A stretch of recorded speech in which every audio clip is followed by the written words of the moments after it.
pessoal! E aí, como vocês estão? Hoje estamos aqui para mais um vídeo e o vídeo de hoje é muito especial, pois vamos falar coisas que ninguém te contou de como construir um figurino maravilhoso. Sim, eu sou figurinista e estou aqui para dividir os meus segredos com vocês. Mas antes, já se inscreve nesse canal, já ativa o sininho, né? Vamos nos ajudar, não é verdade? E agora vamos para a vinheta!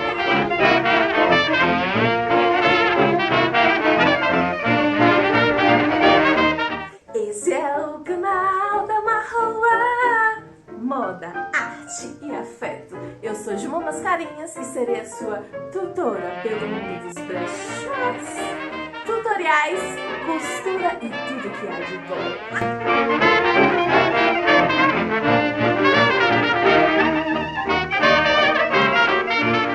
Então vamos lá. Eu preparei alguns passos, no total são 6 passos. Porém, temos algumas diquinhas extras aí dentro desse rolê, tá? Então vamos lá. O primeiro passo para a construção de um figurino maravilhoso, daquela coisa assim, que você chega, é a pesquisa. E ela que vai basear todo o trabalho posterior. Então, eu dividi essa fase em 2 etapas, porque eu sou dessas. Mas, só essa que eu dividi, tá? As outras são só uma etapa mesmo. Então, quando a gente fala em pesquisa, a gente precisa pensar de 2 formas, tá? Quando a gente vai fazer figurino, normalmente, seja para teatro, televisão, cinema, normalmente a gente tem uma reunião com a equipe de produção, né? A equipe toda de visualidade, direção, cenografia, maquiagem, normalmente até os atores podem estar presentes nessa reunião. E aí lá a gente vai discutir, falar, saber mais um pouco qual é o visual dessa produção, né? Qual é a inspiração maior dessa produção? Qual é, digamos assim, o espírito dessa produção, tá? Isso é muito importante, porque essa vai ser a base pra gente ir para a segunda etapa dessa primeira fase, que é a nossa pesquisa de referências. Depois que a gente já tem lá as referências principais, né, do nosso figurino, a gente vai pegar e começar a esmiuçar isso já na segunda etapa dessa fase. Então, o que vamos fazer? Se lá na reunião o pessoal falou assim, eu quero que essa produção tenha uma inspiração dos anos 20. Aí você vai lá procurar referências dos anos 20 para você entender como as pessoas pensavam nos anos 20, como as pessoas se relacionavam nos anos 20, como as pessoas se vestiam. E vai além do vestir, né? Como eu já tenho falado. Qual é o espírito daquele tempo? É isso que a gente precisa entender. Não só cores, texturas e estampas que aquela época usava, mas qual é o espírito daquele tempo, tá? E aí a gente também pode ir para o texto. Pode ser que a produção não seja baseada no texto, né? A gente tem produções que não são. Mas a maioria é. Então você vai lá no texto e vai olhar, por exemplo, cena 2. A gente tem a cena 2, se passa onde a cena 2? Tem quantos personagens na cena 2? Qual é a roupa que esses personagens estão vestindo? Qual é o tipo de ambiente? É um ambiente caseiro? É um ambiente de rua? É um ambiente de trabalho? Isso tudo vai colaborar para a sua criação, certo? E aqui, para tudo. Quanto mais, e eu digo, quanto mais aprofundada for a sua pesquisa, proporcionalmente mais interessante vai ficar o seu figurino, certo? Então, se você fizer uma pesquisa rasa, o seu figurino vai retratar um modo de vida também um pouco raso. Se você se aprofundar mesmo em várias camadas sociais, culturais daquele período, mais rico vai ficar o seu figurino. Então, aí, né, tu já sabe, né, que tem que estudar, né, gente? Vamos lá. Então, vamos à segunda etapa. Segunda etapa, eu tô com uma colinha aqui, que são os desenhos dos figurinos. Aí agora, você já conversou com a equipe, você já sabe mais ou menos o que eles estão pensando, porque a gente tem que ter uma unidade, né, entre o figurino, a maquiagem, o cenário, a iluminação. Então, você já sabe qual é o contexto geral. Você já fez a sua pesquisa individual, né, já parte por parte ali, já entende como aquelas pessoas se relacionavam naquele tempo. E agora, você vai precisar materializar tudo isso em um desenho.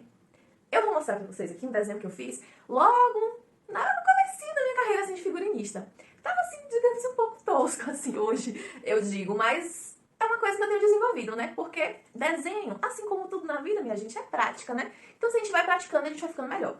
Hoje eu já desenho um pouco melhor do que nesse período aqui. E aí, vamos lá. Vou contar a história pra vocês de Caio. Caio é um menino que não gosta de comer. E a mãe dele faz de tudo pro Caio comer. Nossa, ela assim, todo momento que ela acha uma escapatóriazinha pra fazer com que o menino coma fruta, coma verdura, coma que ele como é de uma forma mais saudável, ela faz, tá? Então esse aqui é o figurino do Caio. Vou mostrar aqui pra vocês.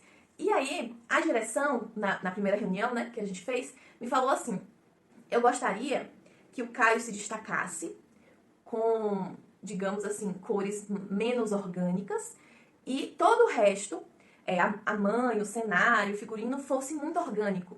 Que desse apetite, que desse vontade de comer, né? Que desse fome, tá? Então esse foi um dos grandes starts da direção para os outros criadores. Então, a gente foi fazendo pesquisas depois disso, e aí chegamos a uma época que era ali mais ou menos nos anos 50. Então, a referência da roupa da mãe do Caio e do próprio Caio tem esse estilo dos anos 50, né? Que é uma saia godê, assim, que é um vestido transpassado, que na verdade não é vestido, né? São duas partes. E aí a gente foi, e a gente chegou a um consenso de que o Caio usaria tons de azul, porque azul não é uma cor tão orgânica assim de fruta, você não encontra muita fruta azul, né? E a mãe e todo o cenário teriam cores mais orgânicas. Então a mãe tinha muito vermelho, tinha muito laranja, tinha um pouco de amarelo também. E a gente queria aumentar a mãe, porque no texto tinha, logo no comecinho, depois isso mudou, que a atriz usaria perna de pau pra parecer maior, pra ter aquela visão, sabe? De que a criança vê o adulto muito maior, porque ele é pequeno, né? Então, a perna de pau caiu, não tivemos perna de pau.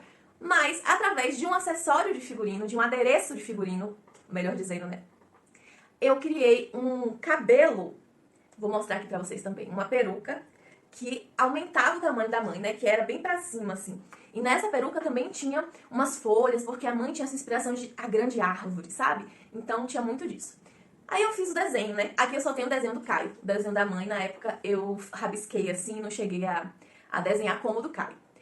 Aí, você já desenhou, tá? Já tem mais ou menos assim as cores, porque antes de desenhar você precisa escolher essa paleta de cores aí. Eu escolhi essa paleta aqui pro Caio e essa paleta aqui, ó, pra mãe do Caio. Percebam que a paleta da mãe do Caio são folhas, né? São cores de folhas. Isso é muito interessante, que vem da cor orgânica. Amei, amei, amei. E aí depois, como você transforma esse desenho em uma lista de itens? Porque a partir desse momento você já tem, por exemplo, o figurino do Caio e o figurino da mãe, nesse caso aqui. Mas esse figurino, ele precisa ser elencado como uma bermuda, um par de meias, um sapato cinza, uma blusa azul clara, um suspensório azul, uma gravata borboleta, laranja e vermelha. Então a gente vai fazer essa lista mesmo de coisas, tá?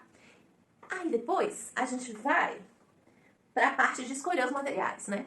Normalmente quando a gente faz o desenho, às vezes a gente já tem em mente um pouco o material que a gente vai usar. Mas pode ser que a gente não encontre o material exato.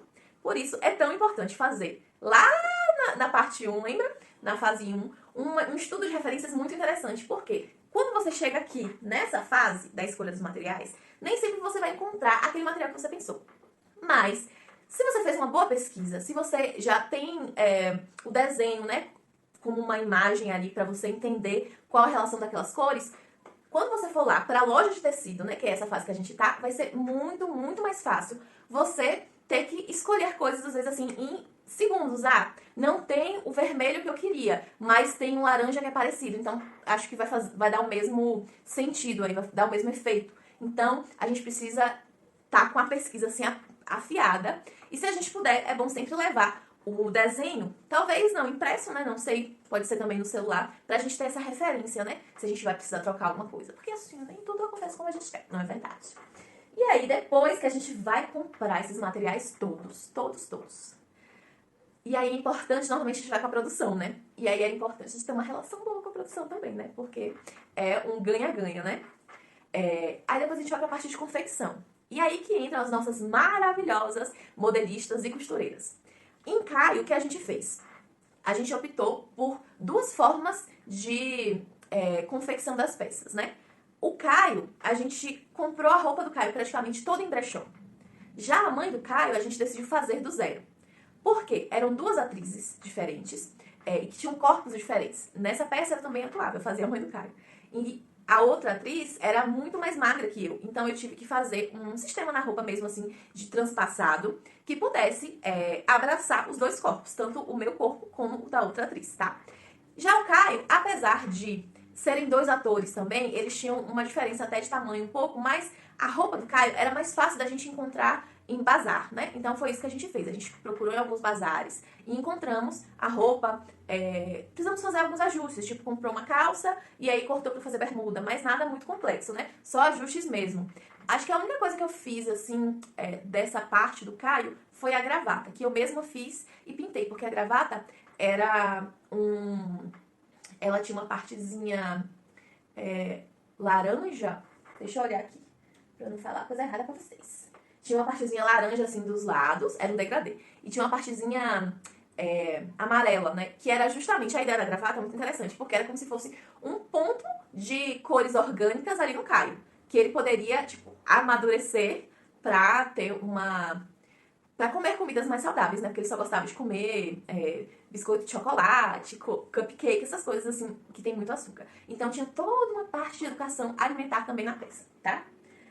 E aí, nessa fase de confecção, é muito importante que, se a produção é grande, normalmente vai ter uma modelista e uma costureira. Só que, quando a produção é pequena, a gente meio que faz tudo. Nessa, do Caio, eu fiz tudo. Por isso também a gente dividiu, porque eu não precisei fazer do zero todas as roupas, né? E aí, a gente parte pra... Vamos aí. Fazer a modelagem, né? Das roupas que são feitas do zero, fazer a modelagem. Aí depois cortar, costurar. E aí tem um dia muito especial nessa fase, que é o dia da prova. O que é o dia da prova? É o dia em que os atores e atrizes vão se encontrar junto com a direção ou com algum assistente de direção. Normalmente a direção vai, mas nem sempre. Com a parte de produção, confecção ali, a costureira, a modelista e o figurinista. E esses atores e atrizes vão experimentar a peça e ver a vestibilidade da peça, se ele consegue fazer os movimentos que ele precisa fazer, né? Porque, por exemplo, se ficar apertado, se ficar folgado, talvez não ajude a interpretação, né? Ou, por exemplo, se ele precisa correr, ou se ele precisa pular, ou se ele precisa dar, sei lá, uma cambalhota. Ele precisa testar com o figurino, tá? E aí essa fase é muito importante, gente, que se você vai contratar costureiras ou modelistas, que você sempre acompanhe. Isso é um segredinho. Que você sempre acompanhe ali, passo a passo, assim, sabe? Lógico que deixando elas trabalharem, né? Não vai ficar lá, assim, no cangote das pessoas. Mas, assim, pensa que você tem que acompanhar o seu filho ali, distante, mas está ali acompanhando. Por quê? Pode ser que aconteça alguma questão lá que você tenha que resolver. Então, às vezes, pode faltar material, ou pode, por exemplo, isso aqui não deu certo, e agora? Qual é a opção? Então, você que vai ter que decidir essas coisas. Então, é muito importante que a gente tenha sempre esse acompanhamento, quando não é a gente mesmo que faz a roupa, tá? E aí, provou, experimentou, tá tudo certo. Tudo certo. Os atores e atrizes já estão com a roupa, já estão, inclusive, ensaiando. É muito importante que a gente consiga terminar a roupa antes da estreia, para que os atores e atrizes possam ensaiar, né? Porque eles estão ensaiando ali normalmente com roupas parecidas. Mas quando chega a roupa mesmo que você vai usar, é importante que a roupa vá se acolchoando a pele das pessoas, né? O artista vá se relacionando com essa roupa. Essa é uma fase muito importante. E agora aqui eu vim dar uma diquinha extra, que pode parecer assim, ser uma coisa bem simples, mas nem sempre é. Deixa eu até consertar aqui. Aí, agora tá certinho. Então, quando você vai pensar um figurino, você precisa ter em mente que o figurino, ele vai vestir um corpo de um personagem, né, que tem uma história, e que ele vai fazer parte de um espetáculo que vai ter cenário, vai ter maquiagem, vai ter iluminação, vai ter sonoplastia, ele vai estar dentro desse contexto. Então, esses profissionais precisam se conversar, né, na medida do possível, claro, que você não vai ficar lá falando todo dia com o pessoal, né, porque pode até atrapalhar o trabalho deles. Mas precisa ter uma unidade aí. Por quê? Por exemplo, se eu coloco em tal cena um vestido branco, e aí o iluminador nessa cena ali, no projeto de iluminação dele, no projeto de luz, ele coloca uma luz vermelha, o vestido automaticamente vai virar vermelho. Então eu não vou ter aquele símbolo do vestido branco, porque ele vai estar vermelho. Então a gente precisa conversar muito com os outros profissionais. Isso serve pra tudo, pra maquiagem, pra cenário, pra tudo, gente. É muito importante que a obra, num contexto geral, tenha uma unidade. Então, a roupa já tá prontinha, já, o figurino já tá ok. E aí eu vou mostrar pra vocês agora uma comparação muito interessante que é a expectativa e a realidade, não é verdade? para vocês entenderem como nem tudo fica exatamente igual, mas com uma pesquisa bem aprofundada, a gente consegue resolver vários probleminhas assim que podem aparecer no decorrer do processo. Então, por exemplo, aqui a gente tem a paleta de cores de Caio, o desenho que eu fiz para esse figurino do Caio, e agora a gente tem o ator aqui vestindo essa roupa em cena. Também vou trazer um exemplo aqui da roupa da mãe do Caio. Essa eu não tenho desenho porque na época eu não fiz, mas tenho aqui a paleta de cores e algumas inspirações. Vou mostrar aqui pra vocês agora. E aí, percebam como ficou a visualidade desse figurino. Então, olha só, ficou bem assim apetitoso, né? Justamente uma das maiores indicações da direção. Então, isso é muito importante. As cores fazem toda a diferença. Uma boa paleta de cores, uma boa pesquisa salva seu figurino. Então, chegamos à fase de conservação. É uma fase que quase ninguém comenta, que quase ninguém fala, que ninguém nunca te contou. Essas duas fases agora é justamente o pulo do gato, que quase ninguém te conta sobre esse rolê do figurino, né? Que é, como você vai conservar essa peça? Porque essa peça vai ter um uso, por exemplo, se você tá em temporada, ela vai ter um uso bom, né? Porque você vai usar 3, às vezes, dependendo da quantidade de tempo da peça, né? Em cartaz, por meses, né? Então, você precisa ter um cuidado com a peça. E é importante que o figurinista ou a figurinista passe essas informações para a equipe de produção. Ou, dependendo da produção, se for muito pequena, diretamente para os artistas. Então, como lavar, como passar, como você vai... Amarrota muito? Não amarrota muito? Então, essas informações são muito preciosas. Em grandes produções, a gente tem pessoas que fazem isso, né? Que fazem essa parte de camareiras e camareiros, né? Que já sabem o cuidado que a gente tem que ter com a peça. Então, se pode passar, se não pode passar, como é que dobra, essas coisas todas. Mas em produção pequena não tem isso não, é a gente mesmo que faz tudo e é isso aí. Então, por isso é importante. E a última fase, que essa aí, meu Deus, se a conservação já é difícil o povo falar, imagina essa aí. Armazenamento. É isso mesmo. Então, às vezes você faz um figurino gigante, gigante, gigante, assim, com muitas peças, e aí depois você pensa assim, ou você não pensa normalmente, ninguém pensa nessa fase. Onde é que eu vou guardar tudo isso?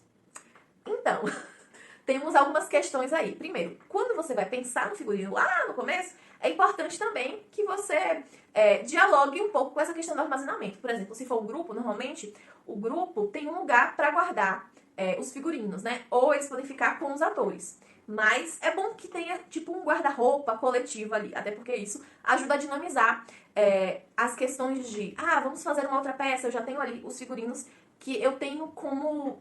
que podem ser base, sabe? Para outros figurinos. Mas vamos supor que você é um ator, uma atriz, e aí participou de uma produção. E é uma produção assim, média ou grande, e aí depois o figurino fica com a produção, não fica com você. Normalmente é assim. E aí, essa produção de, sei lá, 10 atores vai ter 10 figurinos. Se o figurino tiver troca de roupa, ainda mais. Então, uma grande solução para esse armazenamento são os armários, né? Que a gente tem os acervos. A gente encontra acervos públicos e acervos também privados, né? Que a gente pode alugar. Eu vou dar um exemplo aqui de um acervo muito interessante, que é o acervo do Teatro Castro Alves, que é o guarda-roupa. Vou colocar uma foto aqui para vocês perceberem que ele é muito, muito grande. Então, esse acervo é um acervo mantido pelo Estado. Afinal, o Teatro Castro Alves, em Salvador, é um teatro que é mantido pelo Estado. Então, nele, você pode fazer aluguéis de figurinos, e aí você deixa uma caução, e aí, quando você entregar esse figurino em bom estado, você recebe esse dinheiro de volta. Então, meio que você precisa ter o dinheiro para assegurar que aquela peça vai voltar em bom estado, mas você não, aquele dinheiro não vai ser usado, né? Você vai recuperar ele assim que a peça for devolvida. Tem alguns outros acervos privados que pode funcionar assim, eu tenho esse figurino aqui, aí eu posso guardar, você pode guardar por um período aí, e aí você também pode alugar ele, e quando eu precisar de algum outro figurino, eu posso vir aqui e negociar com você, afinal eu também cedi alguns figurinos para que você pudesse trabalhar. Então, assim, lógico que cada acervo privado tem as suas coisas, né, suas particularidades. Mas é interessante porque conserva a roupa, né, de um jeito, porque essa pessoa, tanto o público como o privado, vai ter interesse em conservar bem essa roupa. Vai também fazer circular, porque às vezes se o figurino fica ali guardado no seu guarda-roupa, ele não vai rodar, ele só vai ser usado por você quando você for precisar. Mas outras pessoas não vão ter aquele figurino, né? E aí é importante também, aí a gente vai dar quase um Ouroboros aqui, sabe? Que esses acervos, eles podem ser consultados e visitados quando a gente está fazendo figurino. Então, se eu já tô na fase ali, já passei da primeira fase, né, que é a pesquisa, já fiz as 2 etapas da pesquisa, já tô no desenho ali, eu posso, por exemplo, visitar um acervo desse, né, e saber como montar um figurino com peças que já existem, porque isso diminui muito o impacto ambiental desse figurino, né? Eu gosto muito de fazer figurinos a partir de roupas de brechó. Lógico que quando você compra roupa no brechó, você pode modificar. Então você pode fazer um upcycling ali. Então eu vou comprar tal roupa e vou modificar essa roupa. Uma roupa de acervo você não pode. Ó, olha pra mim aqui, não pode fazer isso. Você tem que pegar a roupa e devolver do jeitinho que você encontrou. Não pode modificar. Então, pessoal, estamos chegando aqui ao final desse vídeo. Então, por favor, já segue a gente no Instagram, no TikTok da vida, que a gente tem muito material lá, muito conteúdo. Já se inscreve nesse canal, ativa o sininho, por favor, para você saber das novidades, que aqui sempre tem novidade. E é isso, compartilha, comenta, compartilha com seus amigos artistas que estão começando a pensar o figurino. Eu gosto muito de fazer conteúdo sobre figurino, né? Eu comecei a fazer figurino assim, bem sem pretensão, né? Quase nenhuma, assim. Mas hoje eu percebo que isso fala muito com a minha parte atriz também. Eu gosto muito de fazer essa casadinha de figurino e atuação. Então é isso, muito obrigada. Acredito que vocês gostaram do vídeo, porque a gente falou sobre coisas interessantes que quase ninguém fala. O povo não fala muito sobre isso, não. Não fala, não. Então, beijos, beijos e até a próxima.